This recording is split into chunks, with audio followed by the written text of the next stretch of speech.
Bonjour à tous, aujourd'hui nous recevons Geneviève Ferronne-Creuset, auteure du livre Le crépuscule fossile, paru aux éditions Stock. Geneviève Ferronne-Creuset, quelle est la place de l'aristocratie fossile dans les négociations de la COP21 et qu'entend-on par aristocratie fossile ? Le terme aristocratie fossile que j'utilise beaucoup dans le livre me permet en fait de caractériser tous ceux qui tiennent la rente fossile.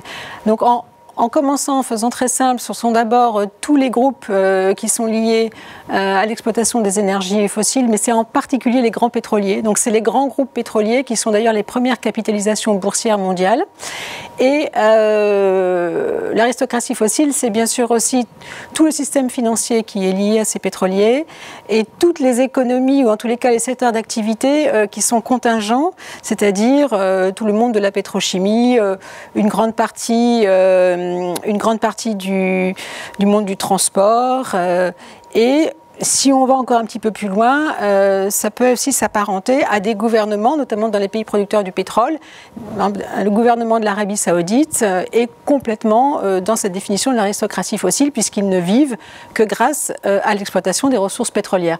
Donc c'est le monde économique, le monde financier, le monde économique donc, qui est intéressé par la gestion de la ressource pétrolière ou par sa transformation. Mais alors, il y en a beaucoup. Et le monde financier et une grande partie de la classe politique, notamment dans les pays producteurs de pétrole.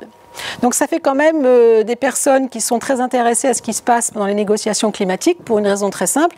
C'est qu'à partir du moment où on a mis en évidence le réchauffement climatique et que ce réchauffement climatique était en très grande partie dû aux émissions de gaz à effet de serre produites par la transformation du charbon, du pétrole et du gaz, eh bien, on voit bien que cette aristocratie fossile, elle se sent menacée dans ses fondamentaux parce qu'elle peut imaginer à juste titre que l'on va imaginer de mettre un peu de contrainte dans ce système. Et cette contrainte, ça peut être une taxe carbone, ça peut être des législations, ça peut être des lois de transition énergétique, ça peut être la promotion des énergies renouvelables, tout ce qui va faire en sorte de nous désintoxiquer du pétrole et de nous faire passer à d'autres formes d'énergie. Et donc on voit bien. D'ailleurs, on a vu dans toutes les différentes COP successives la mobilisation entre guillemets des lobbies associés au pétrole ou au monde du pétrole. Alors, on peut qui montaient au créneau, soit pour discréditer les travaux du GIEC, le groupe d'experts international sur le climat, ou pour peut-être jeter le doute sur la probité de certains scientifiques, ou pour peut-être semer le doute dans l'esprit de certains politiques en leur demandant d'attendre un petit peu que l'on soit sûr avant de légiférer. Mais en même temps, si on veut être tout à fait honnête intellectuellement, comme le monde matériel dans lequel on vit est composé et aujourd'hui d'un pur produit de cette énergie pétrolière, que ce soit les vêtements, nos modes de locomotion, le plastique qui nous entoure, etc., on voit bien que ces industriels sont bien sûr incontournables à la table des négociations. C'est-à-dire qu'on ne peut pas imaginer une transition énergétique sans eux.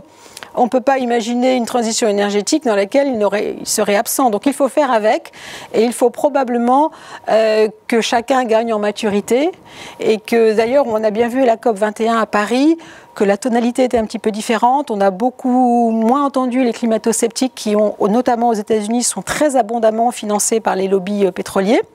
Notamment le Cato Institute des frères Koch, qui tiennent l'industrie du charbon ou Exxon aux États-Unis. Et donc on voit maintenant que l'argument se déplace plutôt sur les actifs fossiles les plus polluants, comme le charbon sale. Et on dit, bon, le charbon sale, on est d'accord, il faut arrêter. Mais peut-être que le gaz, on peut continuer, parce que le gaz, c'est ce qu'on appelle une énergie bas carbone. Donc on voit un changement, un glissement, mais il est évident qu'à la table des négociations, ils ont leur place. Et on peut juste espérer que l'on parle rapidement un langage de vérité pour qu'on puisse basculer tous ensemble vers une société post-fossile. Quelques COP, et dans pas trop longtemps j'espère, et on va y arriver.